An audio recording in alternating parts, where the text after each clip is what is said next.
Chitose, no, that's where they are! Are you for real? Fujinomiya Chitose is the fire that started the story of Like a Dragon Infinite Wealth. Because if it weren't for her VTuber persona as Hisoka Tatara, then we wouldn't get the best acting in a video game. Yeah, unless that scumbag.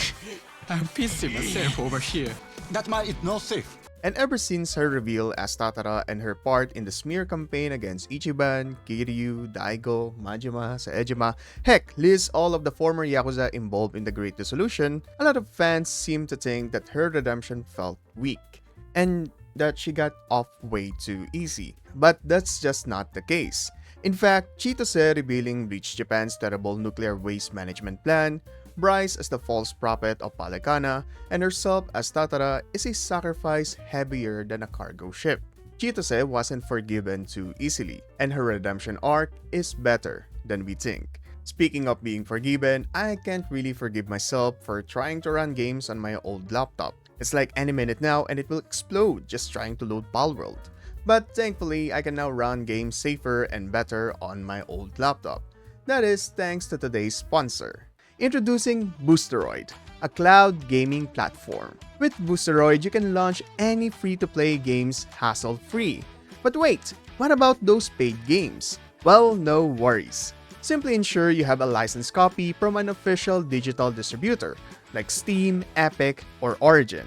But remember, your experience with Boosteroid, just like any cloud gaming service, depends on your connection and device. So make sure to check your compatibility using Boosteroid's speed test before subscribing. So what are you waiting for? Join the Boosteroid community today. Click the link down in the description, and your outdated computer will no longer be a problem. こんなバカ初めて見た。あ、どうした?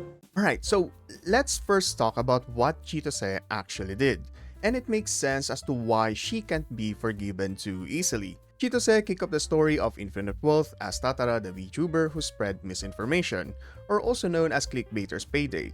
Tatara's smear campaign didn't just create content for people to watch while seated on the toilet, it ruined the lives of many, such as Ichiban's peaceful retreat as a Hello Work employee got destroyed, Adachi's security company went under, Daigo, Majima, and Saejima's company, and also thousands of ex-Yakuza lost their livelihood. Even Kiryu, whose identity was hidden by the Daidoji faction, was revealed. Thankfully, Kiryu's friends are boomers so they don't know that he's alive. Kaoru, for the love of Cupid, check your damn phone. So obviously, Chitose can be redeemed with a single act on the finale, where she revealed Eiji, Ebina, and Bryce's plan.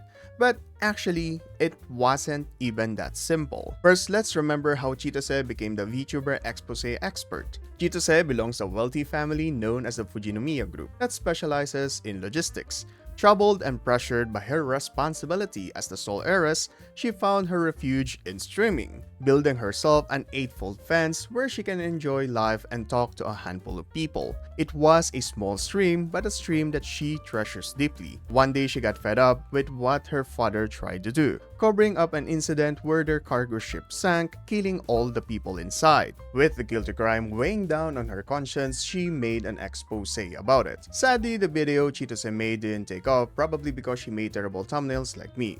But Eiji, who got a whip on the whole Tatara expose, offered his help to Chitose. Then they relaunched a new Tatara, equipped with a better script to expose the evil that takes advantage of others. The Fujinomiya Group got hit by this expose and was regarded as one of their biggest PR nightmare.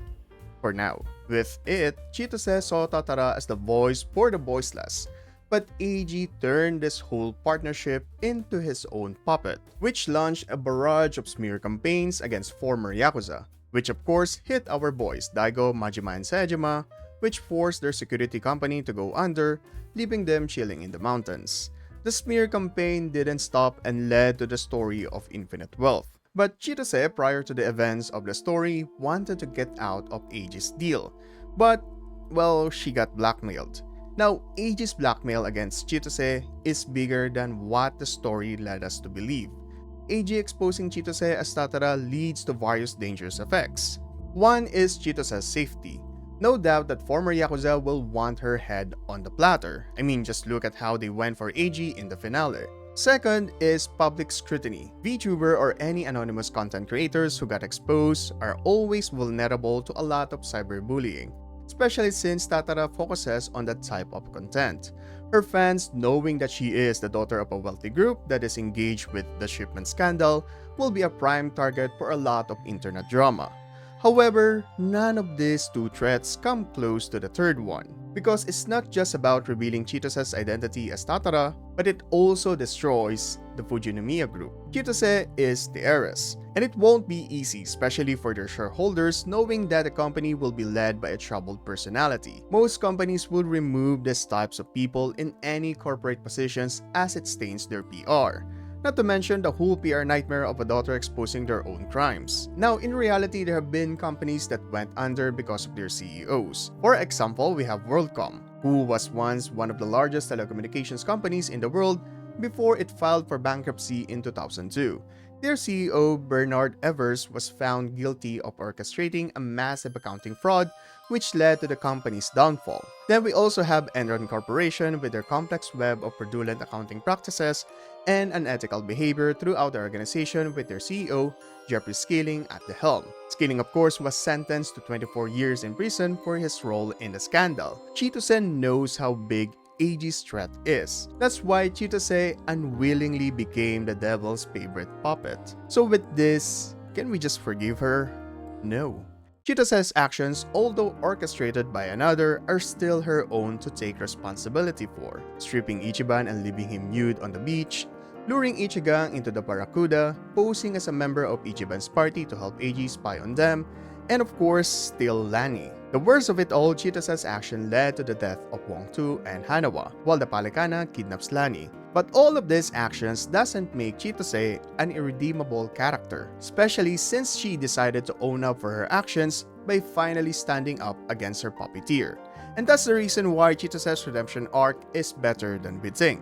Chitose's Redemption Arc is all about her facing the potential threats that I mentioned caused by Eiji if Eiji reveals her identity as Tatara. If Tatara's identity gets revealed as Chitose, then surely former Yakuza will be her headhunters. Still, Chitose chose to help Ichiban save Lani and put herself in more danger. I honestly thought that she was going to be hospitalized or die in the scene where Eiji's goon hit her head trying to rescue Lani. Chitose revealing herself as Tatara in the finale opens herself to public scrutiny. Nevertheless, she willingly did this in order to stop Eiji from producing any more smear campaign videos by establishing herself as the rightful owner of the Tatara channel. Chitose revealing her father and the Fujinomiya's group involvement in the shipment of the nuclear waste and ebenezer men to Danele Island sails a hard nail to the coffin of their company.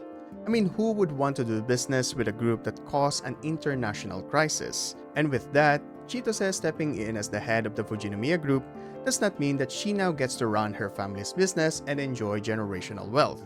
She's now going to go over hell and beyond just to fix all of these negative PRs. She's not inheriting a wealthy company. If anything, she's inheriting the massive lawsuits that the company will be receiving. Chitose knew all of the risk, and she paid the price to finally cut the strings that made her sing and dance in the tune of revenge that Eiji and Ebina composed. Chitose finally chose to stand up against the looming threats and face them head-on. With all of this, I believe that Chitose's Redemption Arc is beautifully handled by RGG Studio, writing Chitose as a character who is known for exposing others, but concluding with her as the most vulnerable of them all. But how about you? Did you guys like Chitose's character arc? Do you think she got off easy? Well, let me know in the comments below. A character I know who won't get redeemed no matter what he tries to do is Bryce Fairchild. And that's because this guy is a textbook cult leader and is more dangerous than you think. Check this video out. Like and subscribe to Otaku Define for more Yakuza content. This is Math, and stay awesome, my dudes.